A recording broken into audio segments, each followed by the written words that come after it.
Virgo, welcome back. And this will be your December 2020 tarot reading. So we're right at the end of 2020. It's been a hard year, but these last months have gone quickly, at least for me. But I hope you're doing well. And I hope that by the time December ends, we do have good news on a vaccine at least, or something like that. That would be great. But for now, let's see what December holds for you, Virgos. And for me, as I'm a Virgo too. Let's see. So 5 weeks in December. I'm going to put 5 columns here. See if I can put them all on camera. Okay. So that's first week of December all the way to the last one, okay? And the second deck.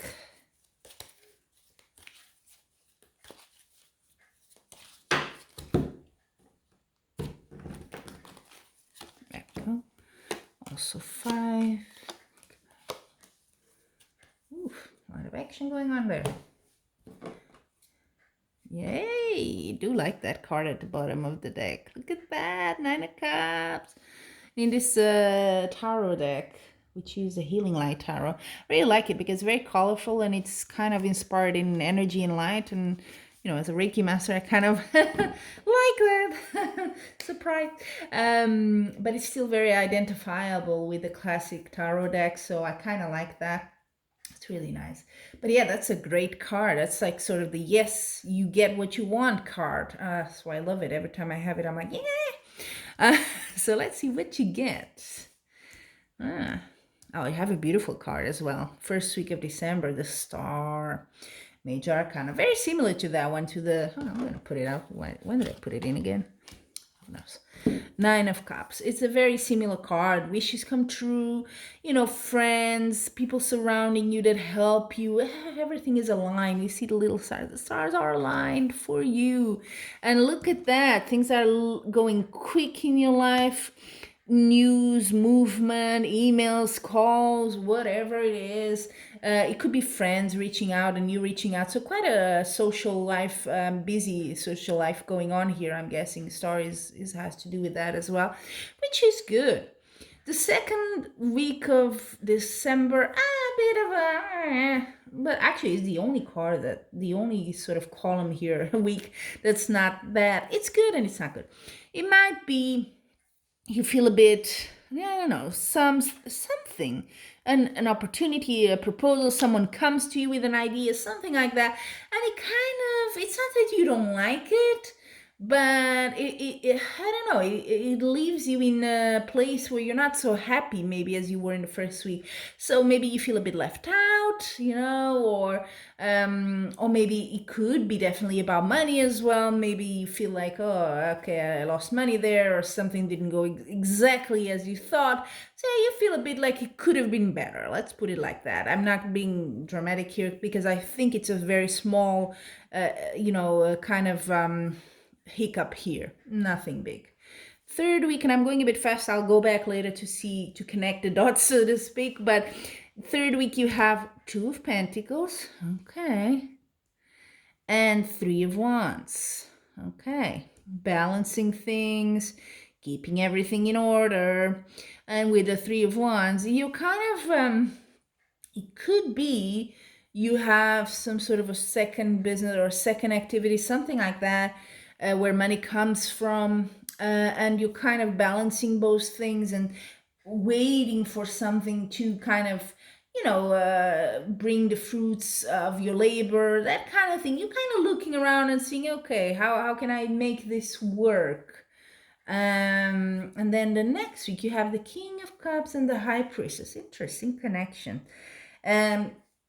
It could be you, of course, the King of Cups, or if you're more of a lady here, it's not so much of a female, feminine energy. So, but you do have a very strongly feminine energy going on here. The High Priestess, look at that, what a combination, unusual. King of Cups and High Priestess. So it could be definitely a loved one there, maybe a love interest, and the High Priestess. So something quite deep.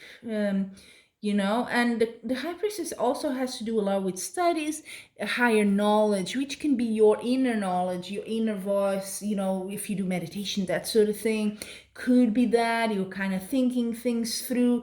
Maybe you go King of Cups, doesn't have to be always a lover. Could be someone like a father figure that you trust, you like to talk about.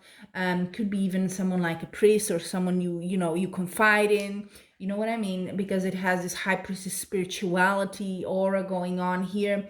She's interesting. So you could be taking the advice of someone and going a bit inner, inside yourself to think how things are going. And then at last week you have Queen of Wands, okay, a Nine of Wands. Ooh, this is the card of I'm gonna make it happen. Again, very female energy, so very down to earth, very grounded. It does with the pentacles as well here and this one. It's something about business, something about your work maybe, or activities. I have a feeling it's not just your career, but something you're doing that is a bit more than that. If I can put that into words, a secondary thing maybe, but gives you a lot of pleasure. And Queen of Wands, you're definitely in the mood to feel energized to act and take this forward, whatever it is. So the High Priestess is much more of a, thinking, inner voice, meditation, a bit more passive, right? And the Queen of Wands is all like, let's do it. Let's go to it. And then you have also the Nine of Wands with that Queen. And the Nine of Wands is someone that's really you have fought for this, you have done sacrifices, probably. Maybe that's what it is here in the second week, some sort of sacrifice you have to do. Maybe you hear some news and you're like, oh, okay, I wasn't expecting that. Maybe there's an extra expense or something like that, that kind of puts a bit of a not a stop, because you're still going, but you have to balance things a bit. You have to adapt things based on that. Yeah. And you may take the advice of someone and maybe look a bit more into it and think, okay, what do I need to do here? But by the last week of December, it seems you put your ideas in their place and you're like, okay, I can do this. I know what I need to do. I'm going to go forward. And with the Nine of Wands is, okay, I've sacrificed. I've done what I could. I'm ready. I'm ready to, you're not going to quit. It's not a huge, like I said, there's no huge obstacles, nothing bad. But, things don't always go as we plan. So it might be something you overlooked or you didn't know. But look, you have the Nine of Cups. It's a great card. So whatever project, and I feel project is a word, whatever you have going on here in December, go for it. Because things are really, you have the energy and the power to make it happen. Now, let's see, I always do the little oracle card at the end, and this one is what your soul wants you to know. Let's see, it's normally one word and then has a little explanation. So let's see what it is, the message for us Virgos in December. You seem to be on fire here, really like a warrior attitude going on. Let's see, for Virgo. Oops, I want to come out. Ooh, look at that. Breakthrough. I soar into limitless love, light, and joy. Go for it. Look, isn't it similar to the star? It is. Don't know if they were inspired by that, but it kind of reminds me, even the lady with the hand going to the star. Okay, although I think maybe that's the sun. But, it's the principle is there. So yeah, go reach for your stars. You can do it. You really can. This is a time to, yes, take things into account, balance and adapt, be a bit flexible. Things will not go exactly 100% as you maybe anticipated, but you got the power here to do it. So go for it. There you have it, Virgo, your December 2020 reading. Until we meet again. I think it will be before the end of the year, so I'm not going to tell you Happy New Year and all that. But until then, I'm wishing you much love and light.